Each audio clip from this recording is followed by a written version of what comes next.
Tektonik proseslər, zəlzələ və vulkanlar. Yeni mövzumuz.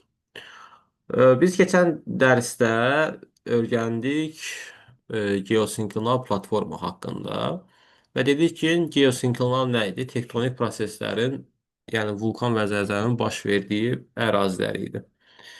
İndi bu gün isə artıq biz vulkan və zəlzələ haqqında məlumat öyrənirik. İndi bu ilkin hissədə müəyyən məlumatlar varkən bunlara nəzər yetirmək lazımdır.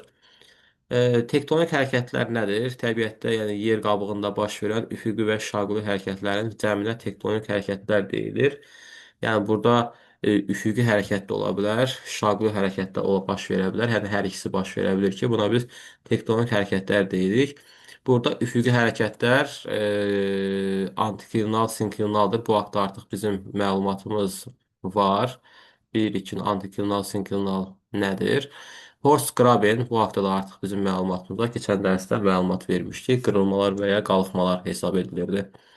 Rift dərələri bu haqda da bizim məlumatımız var artıq. Okean tipi havaların ayrılması zonasında əmələ gəlirdi. Rift dərələri demişdik. Burada yeni görəcəyimiz poliotektonik, neotektonik proseslərdir. Poliotektonik hərəkətlər qədimdə baş vermiş proseslərdir. Yəni platforma ərazisində poliotektonik bu şəkildə düşünün. Platforma poliotektonik. Neotektonik isə müasir dövrdə baş verən proseslərdir. Yəni geosinklinal ərazidə neotektonikdə, yəni yeni tektonik hadisələr. Və yadda qalsın bu cümlə testlərə düşür.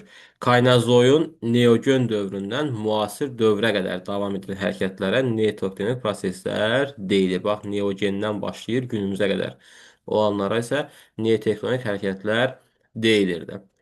Gəldik, kataklizmə var. Bu termini bilmək lazımdır. Kataklizmlər zəlzələ və vulkanizmin olduğu ərazilərə, yəni neotektonik hərəkətlərə kataklizmlərdəki deyirlər. Yəni kataklizmlər səbəb olur da o neotektonik hərəkətlərə, yəni vulkan və zəlzələnin yaranmasına. Hə, gələk əsas məsələ zəlzələyə. Görək zəlzələ nədir? Zəlzələ yer səthinin anidən titrəməsidir. Yer səthində baş verən ani bir titrəməyə zəlzələ deyilir. Bu da yerin daxilində olan qaz təbəqəsindən irəli gələn bir hadisədir ki, yerin daxilində müəyyən qaz təbəqəsi olur və orada enerji partlaması baş verir ki, bu da titrəməsinə səbəb olur.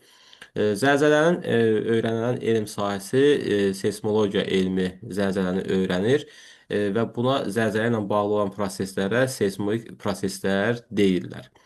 Zəlzələni öyrənən elm sahəsi seysmologiya elmi oldu. Zəlzələni ölçən cihaz seysmoqraf oldu. Seysmoqraf cihazın üzərisində Richter şkalası var. 12 ballıq şkaladır. Bu zəlzələnin gücünü ölçən şkaladır.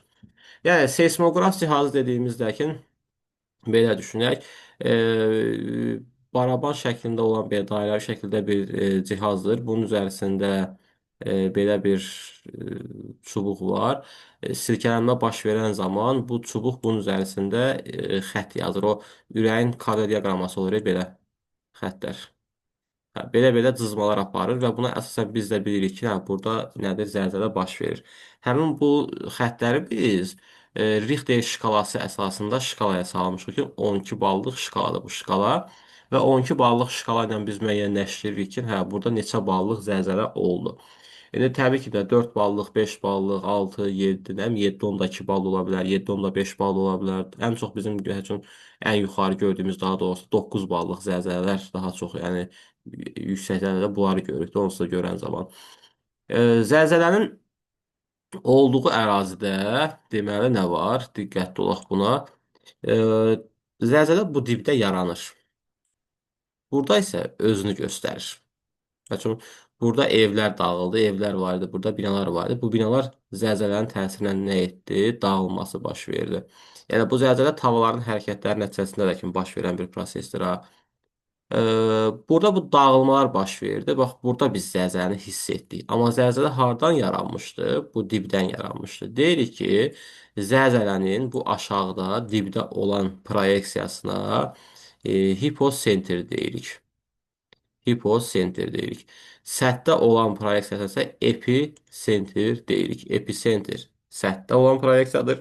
Hiposenter isə dibdə olan, aşağıda olan proyeksiyadır. Buna görə də zəlzələnin mərkəzi deyəndə episenter götürürük. Zəlzələnin ocağı deyəndə isə hiposenter götürürük. Ocaq hiposenter, yəni yaranma, başlama yeri hiposenter ən dibdən başlayırdı. Episenter isə ən yuxarıdadır. Əgər burada episentrlə hiposentrin bir-birinə yaxınlıq, uzaqlıq məsafəsi var ki, bu zəlzələnin dağıntı gücünə təsir edən bir prosesdir. Əgər hiposentr ilə episentr yaxın olarsa, bu zaman e, zəlzələnin dağıntı gücü çox olacaqdır. Yox, uzaq olarsa, bu zaman dağıntı gücü nədir? Təbii ki, də az olacaqdır deyə bilərik. Yəni buna biz belə də deyə bilərik ki, dərinlikdə baş verən zəlzələ və ya səthə yaxın ərazidə baş verən zəlzələ. Və burada məsəl üçün 10 kilometrdən 700 kilometrə qədər olmaqla sıralayıblar da. Yəni ki, 10 kilometrdə baş verən zəlzələ təbii ki, də daha çox dağıntı yaradan bir zəlzələdir, amma 700 kilometrdə baş verən zəlzələ təbii ki, də daha az dağıntılar yaradan zəlzələ olacaqdır. Məsələn, Türkiyədə baş verən zəlzələ oldu 7,2 bal gücündə. Sonra bu yaxınlarda bizdə 6,5 bal səhv etmirəmsə 5,6 idi. Gücündə zəlzələ baş vermişdi. Türkiyədə olan o zəlzələnin çox dağıntı yaratmağı, bizdə olan bu zəlzələnin isə heç bir dağıntı olmamasının səbəbi məsələ onun dərinlikdə və ya səthə yaxın yerləşməsindən irəli gələn bir şeydir ki, deyək ki, Türkiyədə baş verən zəlzələ düzdür 7,2 bal gücündəki zəlzələ heç də zəif bir zəlzələ deyil və bu zəlzələ səthə yaxın baş verirsə, artıq istər-istəməz dağıntılar da çox olacaqdır. Və bu dağıntıların yaranmasının səbəbi təbii ki, də təkcə o zəlzələnin gücü deyil, o tikilən evlər, binalardır. Məsəl üçün 7,2 ballıq gücündə zəlzələ Yaponiya ərazisində baş verirsə, bu onlar üçün məsəl üçün sıradan bir şey kimi qəbul olunur artıq. Və orada heç bir dağıntı və ya tələfat məsəl üçün olmayacaqdır.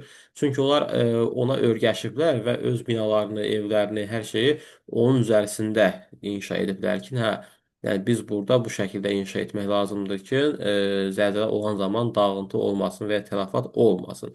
Yəni biz də bir o qədər düz deyil, Azərbaycan və Türkiyə özü hər ikisi Ərəbistan tavasının toqquşma zonasında yerləşirik və yəni ki, geosinkronal zonada yerləşirik biz.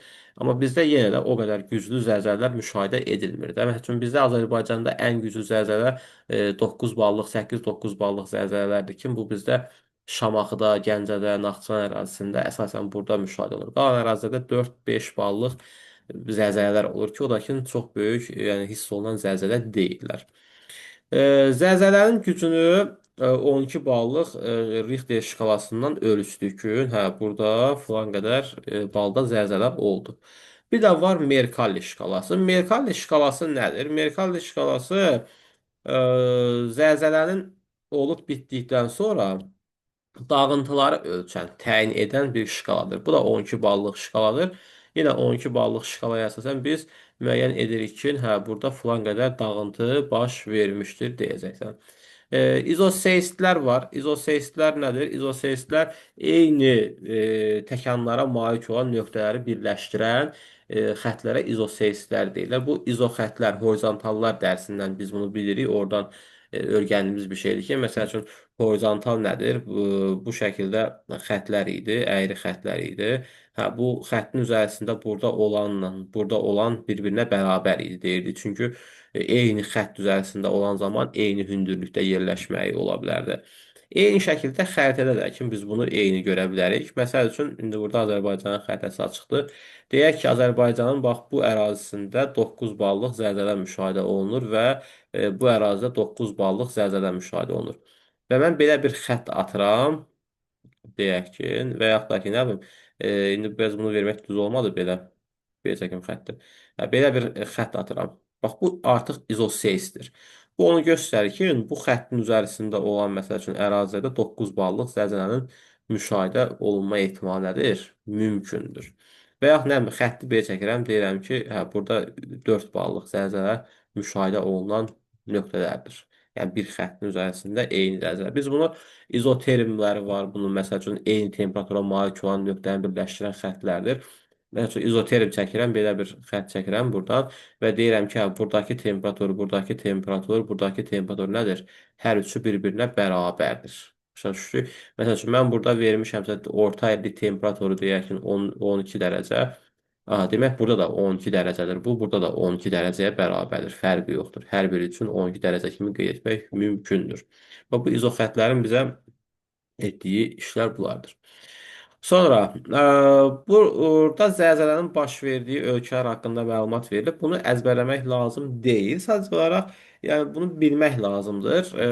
Əslində bilmək də ki, çətin bir problemli şey deyil. Ümumiyyətlə litosfer bölməsinin belə bir gözəlliyi var ki, biz bu bölməni oxuyub öyrəniriksə, burada geosinkronal platform haqqında məlumat əldə ediriksə, əgər lazım olan nədir? Bir bu geosinkronal qurşağı, bir bu geosinkronal qurşağı, bir də ki, bu geosinkronal qurşağı nədir? Bilməyimiz vacibdir ki, yəni bunun üzərisində bir çox testləri tapmaq olur. Məsəl üçün, mən sənə deyəndə ki, testdə sual düşür qabağa bakın, nə bilim, geosinkronda yerləşən ölkələri müəyyənləşdir və yaxud da vulkan zəlzələnin aktiv olduğu ölkələri müəyyənləşdir və yaxud qeyzerlərin olduğu əraziləri müəyyənləşdir. Nə bilim, cavan dağların olduğu əraziləri müəyyənləşdir. Geosinkronda yerləşən düzənlikləri müəyyənləşdirin. Ya bu kimi suallar olanda mən oturub bunun hamısını əzbərləməliyəm deyilən bir şey yoxdur. Yəni, məsəl üçün düşün yəni ki, mən sənə 20 dənə dağ adı əzbərlədirəm. Sən bu 20 dənə dağ adının 20-sinin məsəl üçün 15 dənəsinin geosinkronda olduğunu bilməlisən. Biri var oturasan 15 dənə dağı geosinkronda olduğunu əzbərləyəsən. Bir də var ki, bu 15 dənə dağın xəritədə yerini biləsən və biləsən ki, hə, bu dağ burada yerləşirsə demək geosinkronaldır. Burada yerləşsə demək geosinkronda cavan dağdır yəni. Və ya burada yerləşsə demək nədir? Cavan dağdır. Burada yerləşsə məsəl üçün deyək ki, nədir? Cavan dağdır. Yəni bu şəkildə bunu öyrənə bilərsən. Həmçinin düzənliklər olsun, həmçinin ölkə olsun. Məsəl üçün Çili yerləşir burada. Ant qurşağında yerləşir. Bəli, bu nədir? Geosinkronal ərazidir. Və yaxud Türkiyə burada yerləşdi. Nə bilim, İran ərazisi burada yerləşdi. Rusiya ərazisi məsəl üçün bu hissəsində məsəl üçün deyə bilərik. Sonra Yaponiyada deyə bilərsən məsəl üçün. Və salam bir Meksikanın özü ən çox düşənlər bunlardır əsasən. Yəni bu ölkələrdə biz geosinkronallığın olmağını bu şəkildə xəritənin üzərində ərazini tanıyıb, ölkəni tanıyırıqsa, öyrənməyimiz rahat olur. Ümumiyyətlə xəritəni bilmək bizim üçün çox vacib bir elementdir. Yəni biz hər sualda xəritə axtarmayaq, çünki xəritə sualı təkcə xəritənin şəklini verib o şəkildə düşmür. Nəzəri formada sual düşür, amma orada artıq sənə mütləq şəkildə xəritə bilikləri lazım ola bilir. Yəni bu 99% sualları demək olar ki, qəbulda da bu şəkildə suallarla qarşılaşırıq biz. Sonra gəldik vulkana. Ə, vulkandan nə deyirik? Lazım olan əsas nələrdir vulkandan? Vulkan bu şəkildə deyək ki, yerin daxilində maqma, ərimiş maqma var. Bu maqma təzyiqlə yer səthinə doğru axmağa başlayır və püskürür yer səthindən çölə çıxır ki, buna biz vulkan prosesi deyirik və ya burada da şəkildə də ki, vulkanın quruluş sxemi bizə verilib. Həmin bu püskürüb çölə çıxan məhsul lava adlanır. Lava təbii ki, də qaynar və isti olan bir materialdır ki, bu da çöldə artıq soyuyaraqdan bərkiyib o ilkin baza tərkibli yer qabığı demişdi ya, bax onun yaranması həmin bu prosesdən baş verir. Və lavanın tərkibində su da var, amma buxar formasındadır bu su təbii ki, də. Ha, püskürüb çıxan məhsul lava adlandı. Lavanın çıxdığı bu yol var ki, vulkan boğazı adlandı. Vulkan boğazının yuxarı hissəsində bu ərazidə bir çökəklik formalaşır. Bu formalaşan çökəkliyə biz deyirik ki, krater adlanır. Vulkanın krateri adlanır. Bu kraterin də diametri 1,5 kilometrdən əgər böyük olarsa, buna biz kaladera deyirik. Kaladera burada verilib, hə, verilib. Kaladera adlanır deyəcəksiniz. Krateri, kaladera olan vulkanlar var. Apu, Aso vulkanlarında, Mauna Kea, Mauna Lea vulkanlarında biz bunu görə bilirik ki, bunların krateri kaladera, yəni böyük kraterə malik olan vulkanlardır deyəcək. Yəni, ən böyükləri də Apu, Aso vulkanı olmalı, səhv etmirəmsə. Ha, qalanları yan kraterdir, nə bilim, orada nek var məsəl üçün, orada vulkan külü var. Yəni vulkan külü biz maqmatik suxurda öyrənmişdik. Vulkan püskürən zaman çıxan tüstü külü idi ki, bu da ətraf mühitə saçılırdı və əslində o kimyəvi gübrə kimi də onun müsbət tərəflərinin istifadə oluna biləcək bir şeydir, yəni ki. Bunlar çox elə istifadə olunan bir şey deyil. Əsas məsələ bilməli olduğumuz bu prosesdə, yəni ki, maqmadan, ərimiş maqmadan gəlməsidir həmin o lavanın və onun çıxdığı yol boğazdır, kraterdir, kalderadır. Bunu bildiksə bəs edir bizə. Və də burada lazım olan vulkanlar lavasının tərkibinə görə turş tərkibli vulkanlar adlanır. Bir də əsası tərkibli vulkanlar. vardır. Turş tərkibli vulkanlara stratovulkanlar deyilir. Bax, bu birinci sınaq. Turş tərkibli vulkan nə adlanır? Stratovulkan adlanacaqdır deyirsən. Əsası tərkibli vulkanlara isə biz qalxanvari vulkanlar və yaxud da ki, Havay tipli vulkanlar deyirik. İndi bunların nəyi fərqidir? Lavasının nəyi fərqidir? Turş tərkibli vulkanlar, bunu biz birazdan indi öyrənəcəyik. Materiklərdə yerləşən vulkanlardır əsasən bunlar. Biz adalarda yerləşən vulkanlarda isə əsasi tərkibli görürük daha çox. Ki, bunlar vulkanik mənşəli adada yerləşən vulkanlardır. Əsasi tərkiblilər. Bunların lavasında fərq ondan ibarətdir ki, turş tərkibli vulkanların lavası qatıdır, əsasi tərkibli vulkanların lavası sıyıq formadadır. Ona görə də turş tərkibli vulkanlar belə bir şey olur. Vulkan püskürən zaman lava üst-üstə yığılır, yığılır, yığılır, yığılır. Deyək ki, hündür dağ formasını yaradır.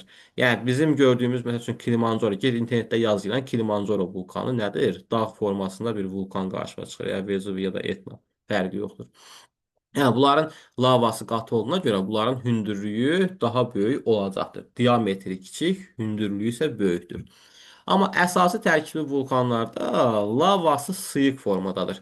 Ya artıq üst-üstə yığılıb çox da yüksəkliyə qalxmır. Amma bunun diametri nə olacaqdır? Böyük olacaqdır. Yəni diametri böyük, hündürlüyü az olmasını isə biz görürük harda? Əsası tərkibli vulkan. Ona görə biz buna qalxanvari vulkan və yaxud da ki, Havay tipli vulkan da deyə bilərik. Yadımızda qalsın bu. Sonra fəallığına görə vulkanlar təbiətdə ikiyə ayrılır. Sönmüş və ya fəaliyyətdə olan vulkanlar olmaqla. Sönmüş vulkanlar təbiətdə biz düzdür var, amma ölkəliklərimizin içərisində çox azlıq təşkil edən vulkanlardır. Əsas biz fəaliyyətdə olan vulkanları daha çox nə edirik? Öyrənirik. Ki, burada verilən cədvəl var. Bu cədvəldə olan vulkanları qitələr üzərisində verilib və hər birini biz əzbər şəkildə yerlərini bilmək lazımdır bunların. Bizim atlaslarımızda materiklərin atlasını istifadə etmək lazımdır burada mütləq şəkildə. Yəni atlasınız olsun və orada materiklərin atlasında hər bir materikin üzərisində hər bir vulkanın yerləşmə yerlərini bir-bir öyrənmək lazımdır. İndi məsəl üçün mən səndən dərsi gələn dəfə sual-cavab edən zaman belə edəcəm. Məsəl üçün buradan işarə qoyacağam, deyəcəm, hə bu hansı vulkandır? Məsəl üçün bu hansı vulkandır? Buradakı hansı vulkanlardır və ya burada belə bu şəkildə. Ona görə əzbərləyin və çalışın ki, şimaldan cənuba, nə bilim, şərq, ümumiyyətlə nə isə öyrənirsinizsə, əzbərləyirsinizsə, çalışın ki, ardıcıllıqla əzbərləyin. Şimaldan cənuba, ekvatordan uzaqlığına görə əzbərləyin onu. Hansı işıqlanma quşağında yerləşməyinə görə əzbərləyin onu. Çünki səhərki gün sualdır. Yəni bu coğrafiyada belə bir məsələ varkən biz bəzi şeyləri kitablarda görmürük də onu qayda formasında. Məsəl üçün deyək ki, Azərbaycan dilində filan bir qayda var idi, bu kitabda var idi və ya tarixdə filan bir tarixi hadisə var idi, bu kitabda var idi. Bunu oxuyubsansa yazırsan, oxumursansa yazmırsan. Amma coğrafiyanın bir hissəsi belə deyim ki, 70% kitablarda var. Yerdə qalan məsəl üçün 20%-ni müəllim sənə deyir, 10% də artıq qalır sənin öz məntiqinə. Oradan özün nəyisə çıxartmalısan. Məsələn, sən kitabda götürüb Reyner vulkanının mülayim işıqlanma qurşağında yerləşməyi haqqında məlumat öyrənmirsən. Amma biz mülayim işıqlanma qurşağının harda yerləşməyini öyrənirik əvvəlcədən. Sonra Şimali Amerika materikini məsəl üçün öyrənirik. Sonra məsəl üçün burada Reyner vulkanını öyrənirik və bundan hamısını birləşdirib gətirib bir nəticəyə çıxardırıq ki, nə Reyner vulkanı mülayim işıqlanma qurşağında yerləşən vulkan idi. Deməli, öz atlaslarımızda təbii ki, də Azərbaycan dilindədir. Burada xəritənin üzərində türkcə verilib. Siz türkcə gedib öyrənməyin də, yəni adları. Reyner vulkanı, burada Şasta vulkanı fəaliyyətdə olan vulkanlardır. Burada Mərkəzi Amerika ərazisində yerləşən vulkanlar varkən, bunlar da mütləq şəkildə biz əzbər bilməliyik ki, bu vulkanları Alexander Humboldt tərəfindən tədqiqat edilmişdir. Onlar haqqında məlumat verilmişdir. Burada Orizaba, Kolima vulkanları yerləşir. Sonra burada Popocatépetl vulkanı yerləşir, Taxumulko vulkanı yerləşir. Bir də burada ən aşağıda atlaslarda bunun adı verilmir. Momotombo vulkanı yerləşir ki, bu ərazidə Nikaragua ərazisinə düşürlər. Qalanları yuxarıda Orizaba, Kolima, Meksika ərazisində yerləşir. Reyni, Şasta vulkanları ABŞ-ın ərazisində yerləşir. Taxumulko, Popocatépetl.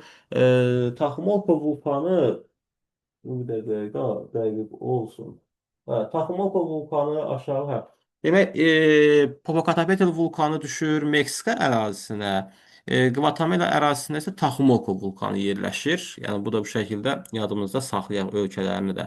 Və bunu öyrənəndə məsəl üçün məsələn ölkəsini saydımsa bunun sən artıq siyasi xəritəyi də açıb qabağına qoymalısan ki, siyasi xəritənin üzərisində də bu ölkələrin yerinə baxım. Ən azından bir ölkənin yerini də burada öyrənmiş oluruq. Sonra gəlirsən ki, burada Kolumbiya ərazisində Ruiz vulkanı yerləşir. Atlasımızda bunun adı verilir. Cotopaxi vulkanı, ekvatordan şimalda yerləşən, Cənubi Amerikanın ekvatordan şimalda yerləşən Ruiz vulkanı var. Cotopaxi vulkanı varkən Ekvador ərazisində yerləşir, fəaliyyətdə olan vulkandır. Chimborazo vulkanı var. Bu da Ekvador ərazisində yerləşir, amma sönmüş vulkandır. Ki, dünyanın ən hündür sönmüş vulkanı deyirik. Belə bir şey yadda qalsın ki, hələ biz bunu düzdür, dimin kitablarında, testlərində Chimborazonu dünyanın ən hündür sönmüş vulkanı şəklində qəbul edirik. Amma bundan da hündür olan Ojo de Salado vulkanı da var ki, o da Cənubi Amerika ərazisində yerləşir. Amma onu hələ biz kitablara tam da vermirik. Sonra gəldik. Burada Lubyanka vulkanı var idi. Bir də San Pedro vulkanı da yerləşirdi deyəcəksiniz. Bunlar da yadımızda qalsın. Çili ərazisinə düşür. Çili Argentina ərazisinə. San Pedro Çiliyə, Lubyanka isə Çili Argentina sərhədinə düşürlər. Sonra gəldik Afrika materiki ərazisinə. Afrika materiki ərazisində vulkanlar yerləşməsi ekvator xəttinin boyunca olan ərazilərdə əsas yerləşir. Burada vulkanlar azdır, çünki materikin böyük hissəsi platform ərazisində yerləşir onsuz da. Kamerun ərazisində Kamerun vulkanı yerləşir. Kenya ərazisində Kenya vulkanı, Kilimanjaro vulkanı var. Bir də Viktoria gölünün qərbində bu əraziyə düşür təxminən Karisimba vulkanı var. Bu vulkanların içərisindən bir dənə Kenya vulkanıdır ki, sönmüş vulkandır. Qalanları fəaliyyətdə olan vulkanlar kimi qəbul edirik. Əslində biz vulkanları sönmüş və ya aktiv şəkildə olan vulkan şəklində deyirik, amma bu bölgü düzgün deyil və yeni çıxan 7-ci sinifin dərsliklərində artıq vulkanları 3 etaba ayırırlar ki, 3 hissəyə ayırırlar. Sönmüş vulkan, aktiv vulkan, bir də yatmış vulkan formasında. Əslində bu Afrikanın vulkanları yatmış vulkanlar hesab edilməlidir, amma biz hələ də bunu dimin testlərində aktiv vulkan şəklində nədir qeyd edirik, yadımızda qalsın. Avstraliya materikində hər hansı bir vulkandan biz danışmayacağıq. Sonra gəldik Asiya qitəsi ərazisindən danışan zaman Avropadan birinci deyim Avropa qitəsinin vulkanları İslandiya ərazisində olan vulkanlar varkən Hekla, Bardarbunga, bir də ki Eyjafjallajökull vulkanları əsas vulkanlar bunlardır. Sonra Kanar adası ərazisində səhv etmirəmsə Tayde vulkanı olmalıdır. Çox istifadə olunan bir vulkan deyil. Burada əsas ən çox istifadə etdiyimiz vulkanlardan nədir? E, Apenin yarımadası və Sizilya adası ərazisində yerləşən, ümumiyyətlə İtaliya ərazisinə düşən Vezuvi, Etna, bir də ki Stromboli vulkanları var. Stromboli vulkanı burada Stromboli adasında yerləşir. Diqqətli olun, adada yerləşən vulkandır. Etna vulkanı Siciliya adasında yerləşir. Vezuvi vulkanı isə Apenin yarımadasında. Bax, diqqətli oluruq ha, bu testlərdə bir dənə düşün. Adada yerləşən vulkanları seçin. Yəni burada artıq Vezuvi adada yerləşmir də, yəni yarımada ərazisində yerləşən vulkandır. Sonra bir də burada demədim, Karib dənizi içərisində Martinik adasında Montepello vulkanı da var. O da fəaliyyətdə olan vulkandır ha. Burada adada yerləşir. Gəldik buradan deməli Krakatau vulkanı var. Bu Sumatra adasının cənubunda yerləşir. Semeru vulkanı var. Yava adasında yerləşir. İndoneziya ərazisinə düşür hər ikisi. Sonra Filippin adalarında, Filippinin şimalında Luson adası ərazisi yerləşir. Bax, bu Luson adasıdır. Bu Mindanao adasıdır. Burada Pinatubo vulkanı yerləşir. Burada isə Apo vulkanı yerləşir deyəcəksən. Sonra Yaponiya ərazisində gəlirik ki, Yaponiyanın ən hündür zirvəsi olan Fudziyama vulkanı yerləşir. Yerləşir deməli Honshu adası ərazisinə düşür. Bir də burada Kyushu adası ərazisində Aso vulkanı yerləşməyini deyə bilərsiniz. Bir də burada Kamçatka yarımadasında Kulyuçka sopkası vulkanı yerləşir ki, bu da ən hündür Asiyanın fəaliyyətdə olan vulkanıdır və Rusiya ərazisinə düşür. Kamçatka yarımadası Rusiya ərazisinə düşür. Ümumiyyətlə, yəni ki, bu Kamçatka yarımadasının, Saxalin adasının, Yapon adalarının əmələ gəlməsində, formalaşmasında okeanla materik tavarın toqquşmasının nəticəsində yaranıblar. Ha. Yəni bura Avrasiyanın Sakit Okeanın toqquşmasında Kamçatka yarımadası, Saxan adası, Yapon adaları. Burada məsəl üçün Ryuku adaları var ki, bu Filippin tavası ilə Avrasiyanın toqquşmasından formalaşmış ada hesab edilir. Vulkanik mənşəli adadır. Bu adlarını çəkdiyimiz vulkanlardan materik ərazisində olan əsas vulkanlar var ki, onlar nədir? Tuş tərkibli vulkan hesab olunurlar deyəcəksiniz. Hə, bir də sönmüş vulkanlar vardır. Sönmüş vulkanlardan Çimbalasonun Kenyanın adını biz qeyd etdik. Burada İran ərazisində Damavand Səhət dağları varkən, bunlar sönmüş, Savalan var, Səhət var, Damavand var. Bunlar İranda yerləşən sönmüş vulkanlardır. Kazbek vulkanı var, Qafqaz dağlarında yerləşir, Rusiya ərazisinə düşür, Rusiya-Gürcüstan ərazisinə düşür. Sönmüş vulkandır. Sonra Azərbaycanda var, Qarabağ vulkan yaylasında. Gəlinqaya, Böyük Şıklı falan kimi vulkanlar var ki, bunlar sönmüş vulkanlardır. Bir də Türkiyədə Ağrı dağ ərazisi var ki, Türkiyənin şərqində yerləşir. O da sönmüş vulkan hesab edilir deyəcəksiniz. Yadda qalsın. Bu beləsinə bizim vulkanlarımız, bunlar vulkanların yerlərini əzbər bilmək lazımdır. Xəritə üzərisində işləmək lazımdır hamısını. Sonra gəldik geyzerlər var. Geyzerlər nələrdir? Termal sulardır geyzerlər. Bunlar yer səthinə təzyiqlə çıxan isti termal sular hesab olunurlar. Bu qeyzerlərdən harda var deyəndə sual düşür təbii ki də. Bunun yerlərini hamısını bir-bir əzbərləməyə ehtiyac varmı? Müəyyən qədər təbii ki də. Nə qədər bilsən sənin üçün daha rahatdır. Amma yenə də testlərdə daha çox bunu verəndə geosinkronal platforma bölgüsündən verirdi. Yəni tapmaq olur da, yəni ki bunu da. Yadda qalsın, qeyzel varsa bu əsasən geosinkronal ərazi üçün keçərlidir ki, burada İslandiya, Yeni Zelandiya, Siciliya, Böyük Sont adaları Kamçatka ərazisində, Apen ərazisində görə bilərik. Deməli, harda gördük biz bunu? İslandiya adası ərazisində görə bildik. Apen ərazisində, Yeni Zelandiya ərazisində görə bildik, Kamçatka ərazisində görə bildik. Yəni bunlar əsas qeyzerlərin olduğu ərazilərdir. ABŞ ərazisində falan da var qeyzerlər. Və bu qeyzerlər yerin daxilindən çıxan qaynar sular hesab edirlər. Bunların temperaturu yüksək olur. Hətta bu sularda yəni insanlar müalicəvi əhəmiyyət də var. Onun içərisində içimi verirlər, yəni ki, vanna qəbul edirlər. Müalicəvi əhəmiyyətləri var bunların. Bunlar qeyzellər çıxan zaman yer səthinə fikir veririksə, burada bir çökəklik formalaşır ki, bu çökəklik əraziyə biz qrifon adlandırırlar deyəcəksiniz. Bu yadımızda qalsın. Başqa da buradan qeyzeldən elə çox böyük bir şey yoxdur. Hə, bir də GeoS-lər var. Nədir? Geotermal elektrik stansiyaları ki, bayaq dediyimiz ərazidə yerləşən ölkələr nə edirlər? Həmin bu qeyzeldən istilik enerjisi əldə edirlər. Elə belə düşünün də bu Atapenya falan var ha, kombi sistemi. Onun içərisindən gedən isti su. Elə bir ki, onlar onu orada pulsuz əldə edirlər. Bir də var yalançı vulkanlar. Bunlar nədir? Palçıq vulkanlardır. Buna biz yalançı vulkanlar və yaxud da ki psevdo vulkanizm. O termin məncə burada verilməyib. Psevdo vulkanizm də deyirlər buna. Yalançı vulkanlardır bu vulkanlar. Kim bunlara biz niyə yalançı vulkan deyirik? Çünki bunlar həqiqi vulkanlar kimi lava püskürmürlər. Palçıq püskürürlər. Yəqin ki bunu biz Azərbaycanda ən azından bir TikTokda, Instagramda, orada burada bu Lökbatan ərazisində falan palçıq vulkanı püskürüb bunu biz eşitmişik, görmüşük ən azından. Bizdə geniş yayılmışdır palçıq vulkanları, palçıq püskürürlər. Palçığın müalicəvi əhəmiyyəti var. Bunlar qoruqda qorunurlar. Dövlət qoruğunda 52 dənə palçıq vulkanı qorunur. Müalicəvi əhəmiyyəti var bu palçıq vulkanların. Palçıq vulkanlar haqqında lazım olan əsas bilgi nədir? Onların olduğu yerdə neft qaz var. Yəni neftli qazlı ərazilərdə palçıq vulkanları geniş yayılmışdır deyəcəksiniz.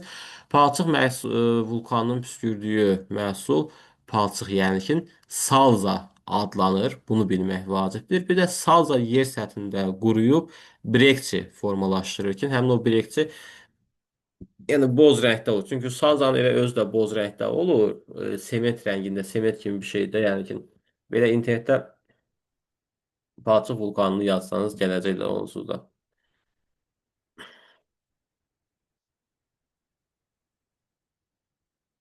Və görürsünüz, palçıq vulkanı budur. Bu ətrafında olan çat-çat olan hissələrdəki bunlar, bax bu çat hissələr brekçi hesab olunur deyəcəksiniz.